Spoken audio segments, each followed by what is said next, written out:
panelist for today. I'm honored to introduce Miss Emanuela Shinta. She is a Dayak leader, activist, environmentalist, filmmaker, and writer with a reputation for leading and empowering young Indigenous people.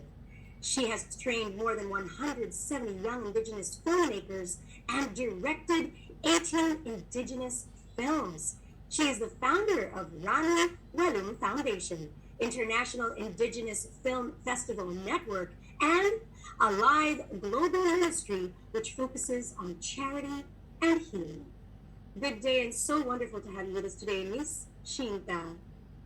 Thank you so much. Adil Katalino, Bacuramin Kasaruga, Basengat Kajubata, Arus, Arus, Arus. Greetings from Kalimantan. I'm Emanuela Shinta. I'm a Dayak woman from Kalimantan Island, and I'm so happy to see you here today. Thank you so much for being with us. Ms. Shinta, we would like to ask you, based on your experience, how do you think we can raise public awareness on nature-based solutions and ecosystem approaches, including the vital work of Indigenous peoples to achieve a nature-positive and carbon-neutral, pollution-free future? Right. Thank you. Before I answer that questions, I think we all need to think about this one rhetorical questions. How can the public become aware of the sustainable way of living of Indigenous people and their, like natural approach to the nature and so on, when they have been fed with all these misconceptions and the narrative for centuries about marginalizations, about the oppressions and violations of Indigenous rights. When we talk about Indigenous people, most people will think about people who are marginalized, right? And they said, like, this is the stories that are being amplified for centuries, like whether it is by writer or filmmakers or even the researchers. So let's talk about how Indigenous people, try to promote, I would say, like, not promote, like, but how we want to share our wisdoms and stories to the world.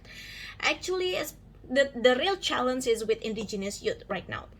So talk about the youth. Most youth, like, consumes the media, and if we talk about, hey, this is the way how Indigenous people live, and then this is the sustainable way, the green way, like nature based solutions, and they how they will adopt it and accept it when what they see in the media is totally different things, like it's all the victim stories and the sad stories. So I guess the answer here, we need to change the narrative first, study from all of us here.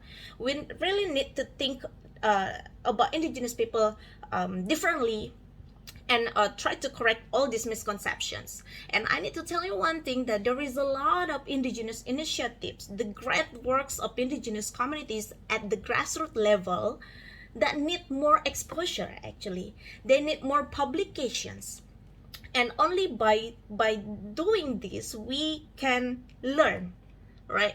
Because from us, me as an Indigenous, we don't recognize the word promote. I mean, what is the meaning to promote about that? But we as a community that think about the better future for all of us, whether you are Indigenous or not Indigenous, we have the same common goals. So we really need to think about this. So if you ask the questions about how can we raise the public awareness, I will say first, give the Indigenous people, or like Indigenous communities from the grassroots level, the platform to share what they are doing. It should be from their own mouth, in their own words, not from someone else's words, right? Because it will be different. It's different point of view. And then the second one, we need to support the media coverage of these Indigenous initiatives, of these different or new narratives of Indigenous people. That's why I'm doing a lot of media works. We capture the wisdoms from the elders, how to preserve the nature, how we live not in exploitive way, to the nature, because people need to see that, like they need to see visually, listen to the sounds of the nature by themselves. And media is a very good and effective way to do that, especially now we are in digital era, like where you can access all the videos just very quick on your social media. And then the third one, we need to amplify this new narrative, that indigenous people are the guardians of the forest. They have been maintaining the forest like for 1,000 years. So whether you are making a national policy about the land management, or you are conducting a green projects or conservation effort, just consult to the local communities.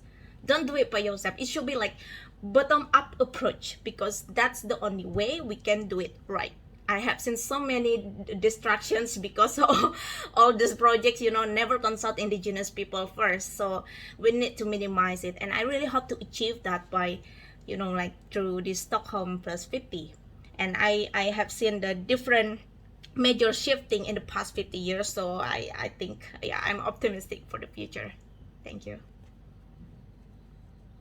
Thank you very much for that wonderful response, Ms. Shinta, and for sharing your insights on not just I think I want to highlight the two words here. Like, first is trust, right?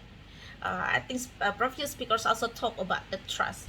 You know, right now there is a critical view of the indigenous community, especially on the grassroots level, like with trust, especially when it comes to, like working together with, let's say, NGOs or maybe some government institutions, over the nature-based solutions or green projects or conservation and so on. Why? Because there have been many, but the impact is almost zero. Like, people are still suffering, still affected by the climate change, and they are the first to be affected when any environmental disasters happen. Why? Because these all, let's say, like projects or whatever that being offered to people, it's not based on what people really need and what they really want. It's just an alien concept being forced to them under the name of green development. All right, so there is a broken trust here. So talking about what we want to see in the Stockholm plus 50, I really want to highlight this word trust. Whether you are an indigenous or you are from government or you are from different stakeholders, we need to highlight this word trust between the people, between the communities, between the different stakeholders. And then the second one that I want to highlight is partnership. We talk about the cooperation and partnership.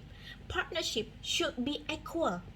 It's not like one higher than else. It's not like, hey, because you have the money, the offer us a project, you do a lot of things in our territory, and then you can just dictate, hey, this is the best way for you to have a better life, hey, just do it, this will improve your life. Just same like what I said previously, it's just alien concept, and it's real, it's happening right, among the community. So the partnership should be equal. It should be like give and take, right? You and I are equal in this effort, in this collective effort. There is not such a thing like indigenous people as the vulnerable one, as the most affected by the climate change, need, like, desperately need help. Maybe I'm a bit critical about it, but this is the real thing. So now we need to envisions Stockholm plus 50, whether it is in the discussions, in the policy making progress, like all the process that we do, where different various stakeholders involved in that discussions. We really need to hold on tightly into these two words, trust and partnership, because this is the only way for us to see the change, the major change, for the upcoming meeting, or maybe other meetings, that whether it is international or national or regional or local, whatever it is, these two things we really need to commit into that. I think that's all that I can say. Thank you so much. Thank you so much, Ms. Shinta, for the wonderful reply as well. Actually, today I can't echo enough everybody's incredible insights, responses, comments, suggestions.